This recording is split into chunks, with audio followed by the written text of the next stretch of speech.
Kaya dalawa po yan nahati. Yung tribe of Judah, tsaka yung Israel. Yung Israel, composed of 10 tribes. Yung Judah naman, composed of 2 tribes. Si Benjamin, I think, at tsaka itong si Judah. Kaya nahati po yan. So, ibig sabihin, and then, so yan po, no further elaboration, you know yourself. Be content. Sabi ng Panginoon, kaya nga sabi ng Panginoon, kaya nga ang pag-asawa, hindi ho madali. Kung hindi ka satisfied yan, kung hindi talaga yan, eh mamili ka, yung talagang alam mo na mamahalin mo siya habang buhay, habang nabubuhay ka, kahit sino ka. Bagamat, kaya nga mayroong divorce, mayroong ng annulment. Natatawa nga ako dun sa discussion namin nung nakaraan dun sa symposium, talagang pinaglaban alam na. Kasi dito, minsan may mga paano, pastor? Halimbawa, nakakilala ka sa Diyos. Yung asawa mo ngayon, hindi mo talaga asawa yan. Kasi meron nangyari sa mga churches na yung unang asawa niya, nahiwalay niya, tapos yung unang asawa ng isa, naghiwalay, nagkatagpo sila. Eh, naligtas. Paano ngayon yun? Babalikan pa ba nila yung unang original na asawa? Kung kayo si Eddie Mesa, pwede yun. Dahil si Eddie Mesa, dalawa po yung pinakasalan niyang babae. Kaya lang isa, hindi ho, bata pa kasi. Kaya binalagay niya si Rosemary Hill. Kaya lang, paano kung may anak ka na doon? Paano yun? Well, wala naman siguro may kasong ganun dito dyan. Meron ba? Eh, inuupuan yan. Pinag-aaralan yan. Now, by the way, ito po. Kami ho, ang authority namin galing sa langit. Amen? Kaya lang ho, meron din tayong authority galing sa lupa. Ako, pwede kong magkasal. Halimbawa, kinasal kayo, hindi na-rehistro. Valid po yun. Alam niyo ba yun? Eh, pastor, di naman kami nakasal eh. Wala akong kami. Valid po yan kapag ka-authorized po yung, lalo na kung pastor ang nagkasal. Kasal kayo sa harapan ng Diyos. Now, ganun pa man, meron ding sinasabi ang Bible dyan, pagdating sa divorce, yung mga ganyan. Tsaka na lang natin pag-usapan yan. Kapag may mga tanong kayo dyan, personally. Eh, pastor, paano yan? Ihiwalayin ko yung asawa ko. Ganito kasi ganito ang trabaho niya. Alam na natin, ganito yan. Yung nangyari kay AG, tsaka yung kay Mark. Yun po ay pinapahintulutan po yan. I believe, meron pong, yun ay may mga pagkakataon na, bagamat mahirap, pero sabi ng Panginoon, una pa man, sabi niya, ang pinagsama ng Diyos ay hindi dapat paghiwalayin ng tao. Kaya hindi yung madali, lalo na sa panahon natin ngayon. Amen? So, yan. So, sexual, and then yung tinatawag nating sports. Alam niyo ba kung bakit ang Amerika bumagsak?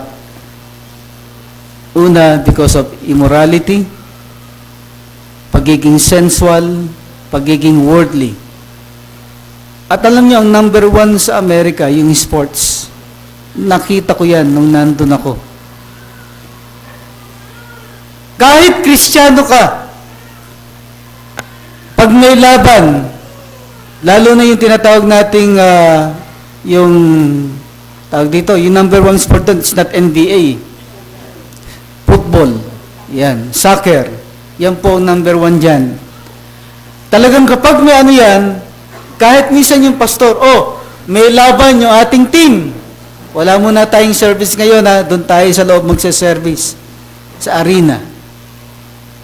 Ako personally, naapektuhan tayo minsan pag may laban ni Pacquiao, di ba?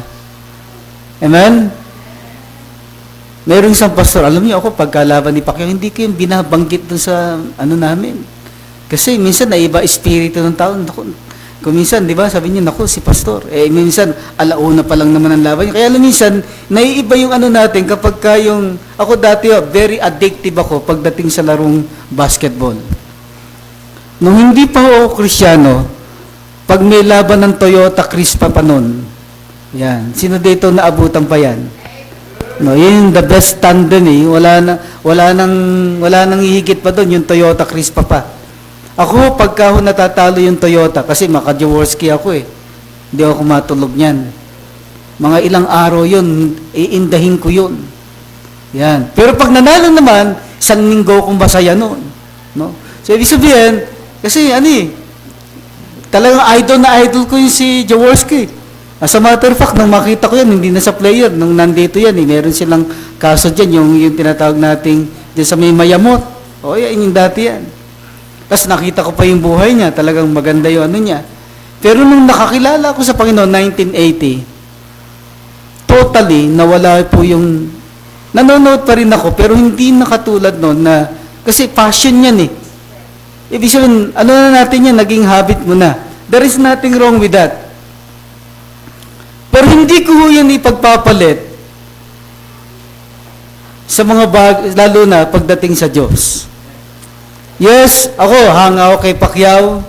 Natutuwa ako sa kanya. Minsan, naalala ko ngayon, yung habang nagpapunta kami ng Zambales, kasunod kasi yung crosswind, Pastor Tan, yung pastor sa likod, and kasunod ako, talagang parang alam ko na yung kwento, Pacquiao kasi sumusuntok gumaganon. Sabi ko, parang na alam ko na yung pinagkikwentuhan nito. Yan. Sabi ko, Pacquiao to, Pacquiao. Hindi, alam niyo, kung minsan di ba tayo, tapos na yung laban, pero nasa utak pa rin natin kung paano binugbog, para bang, kung napanood mo na, papanoorin mo pa uli. No? Para bang, ganun tayo ka-addict kung minsan. Na kung minsan, hindi natin nalalaman yun na masyado na tayong naapektuhan. Emotionally, at kung minsan, spiritually, wala na tayong pakialam doon.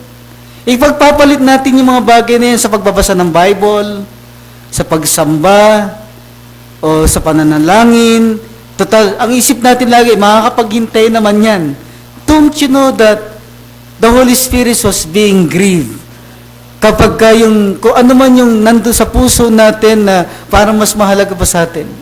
Di ba, minsan nga tayo pagka nanonood tayo ako personally, di ba? Medyo wala na nga sa akin yun. Pagka yung may laban yung yung sport, minsan doon sa upon, mapapatayo ka pa yun Ganda lang upo mo niya, kaya pag tinatanggal mo, hira sana, matapos sa kagad yung ground. Di ba yung excitement mo? Pagka yung nakakatama talaga naman, ikaw, tumusuntok ako. Ako, pagka ako yung nakakita ho ng nagbabasketball, pag inutusan ako ng nanay ko, at mayroong naglalarong basketball, hindi ako titigil doon. Titignan ko kung sino yung magaling. Kasi yun yung passion ko Yun yung parang parang yung mga young people dito, yung mga, si Paul, hindi kompleto buhay niya pag hindi nakapaglaro ng basketball. Naiintindihan ko yan dahil naranasan ko yan Di ba? So, yun yung ibig sabihin, parang yung excitement po natin, parang hindi mawala-wala. Pero nakakalungkot isipin, pag nandun tayo sa tahanan ng Diyos, wala tayong excited. Patay. Patay yung ating buhay, para bang isip natin, wala rito, para bang walang malang nag-e-amen. Buti pagka may mga bisita tayo dito, pastor, na nag-e-amen, pero pag pastor nyo, ni isang amen, wala ako narinig dyan lalo pag kinagalitan tayo, walang malang, amen! Pastor, keep on! Walang ganun Amen? Sabi sa inyo, walang amen pagka ganyan Iyon po yung sinasabi ng Diyos na bakit ganon. Pagka kayo ay sinasabihan ko, tahimik nyo. Ang sama ng loob nyo. Wala kayong ka-excited. Kaya pa minsan dapat maging Pentecostal tayo No? Alam niyo, meron mga Baptist, pagka tuwan-tuwa, hinahagis pa yung Bible. Meron daw minsan na isang pastor. Minsan daw, napadaan siya dun sa sabungan, open. Bakit ang sasaya nitong mga nasa sabungan na to? Lord Jesus! Talaga namang, di ba kayo, pag sugarol kayo, pagka magsusugal na kayo, upo ka palang, kinakabahan ka na Di ba? Pagtataya ka palang, parang, sana manalo ko. Nakaka-excite. Lalo ngayon. May tumama na ba sa loto? Okay, maniwala dyan, sabi ko sa inyo. Pinapalaki lang yan. Hindi ba pag tumataya ka, talaga namang may paano-ano ka pa. Talagang, basta mayroong kinalaman sa sarili mo, sa ikabubuhay mo, excited ka dyan, kinakabahan ka. Di ba pagka ikaw ay may asawa na tapos meron kang nakitang ibang babae na may parang gusto, nakaka-excite, nakakakabog yung dibdib mo. Pero pag nakita mo yung asawa mo, wala nang kabog eh. Lumipas na eh. Lumipas na yung kabog. Pero pagka iba, tinatagong pa yun. Parang nakaka-excite yung patago-tago kayo. Yung bang, oh, ikaw muna mauna doon, susunod na lang ako. Parang nakaka-excite yun. No? Bakit gano'n, ano? Pero pagdating ng linggo, walang kakabog-kabog. Oh, linggo na naman. Sisimba na naman tayo doon. Parang hindi nakapaghanda, parang walang kabuhay-buhay. No? Di ba? Are you listening? Naintindihan niyo ba? Yung sinasabi ko? So, tignan, yun yung sinasabi ng Diyos na, yung anak ko, pagdating sa sanlibutan, excited. Kinakabahan pa. No? Pero pagdating sa akin, wala man lang katakot-takot to. Hindi man lang natatakot sa akin. Are you listening? Yeah, that is reality.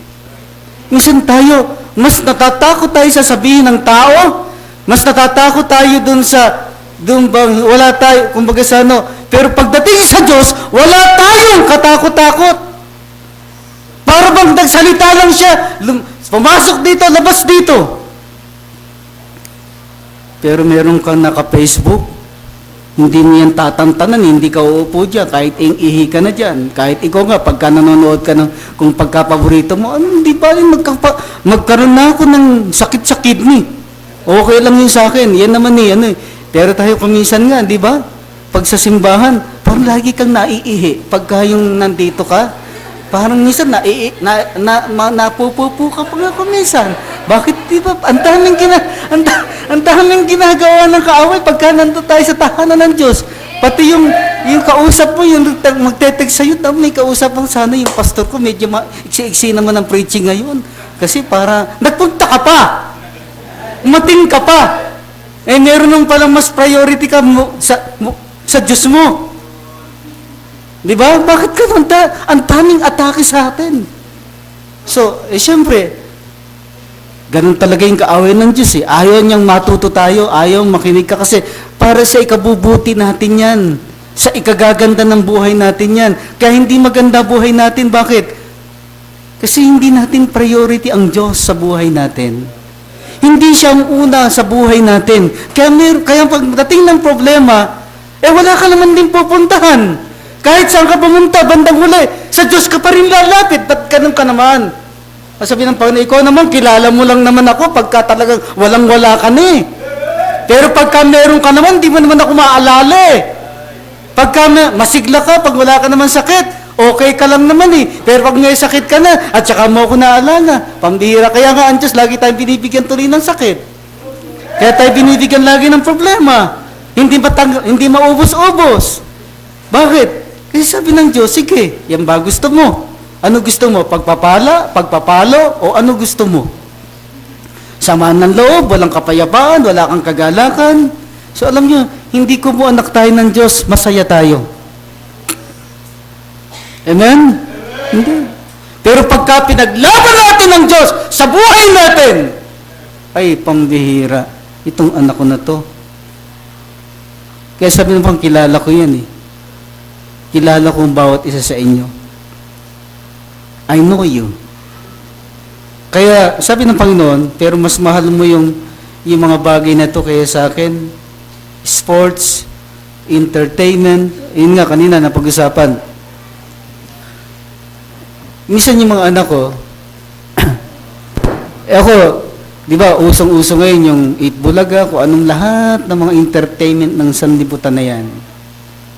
Hindi niyo ba napapansin ngayon? Karamihan ng mga entertainer, may bakla. Ang gagaling ho niyan, to tell you honestly. Minsan pagka ako'y dumadaan sa Antipolo, bibili ho ako nung suman o kaya yung, ano yung kinakain na mani, ano yun yung kasoy. Yan, pagdadaan po ako dyan. Dati po, wala hong bakla dyan. Karamihan dyan, babae, o kaya medyo nanay na. Minsan, pagbaba ko, bakla. Kinausap ko, bakit